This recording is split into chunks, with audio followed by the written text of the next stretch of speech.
Dumako tayo sa mga balita sa labas ng bansa. Papalo sa 8 ang sugatan matapos ang drone attack sa isang border village sa Lebanon. Samantala, drones natutukoy sa mga lubalabag sa hijab law sa Iran. Pinagana na. Si Joy Salamatin sa sentro ng balita.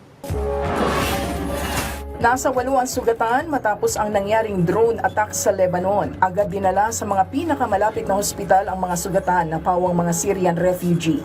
Isa sa tinitignang pinagmula ng drone attack ang Hezbollah group na nag-launch ng artillery shell sa Syrian army. Sa ngayon, patuloy ang investigasyon sa pag-atake. Tiniyak ni Indian Prime Minister Narendra Modi ang pagtugis sa mga gunmen na responsable sa pagkamatay ng 26 na sibilyan sa tourist spot ng Pahalgam. Ayon kay Modi, posibleng dahilan nito ang pagsuporta ng Pakistan sa cross-border terrorism. Nabatid na natukoy na ng Indian Police ang 2 sa 3 gunmen na pawang mga Pakistani. Sa ngayon, itinuturing na deadliest attack on civilians sa quarter of a century ang pag-atake sa Kashmir na mayorya sa mga residente ay Muslim.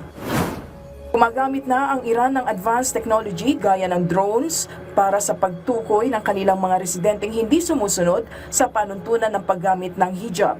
Sa tulong ng Nazer app, maayos na masusuri ang mga lumalabag sa panuntunan kung saan sakop din ang mga kababaihang nakasakay sa sasakyan kabilang ang ambulansya, mass transit at mga taxi. Sa oras na makakita ang app ng hindi sumusunod sa hijab law, magpapadala ito ng text warning sa may-ari ng sasakyan. Kung patuloy itong hindi susunod, dito na ipatutupad ang parusa. Joy Salamatin para sa Pambansang TV sa Bagong Pilipinas.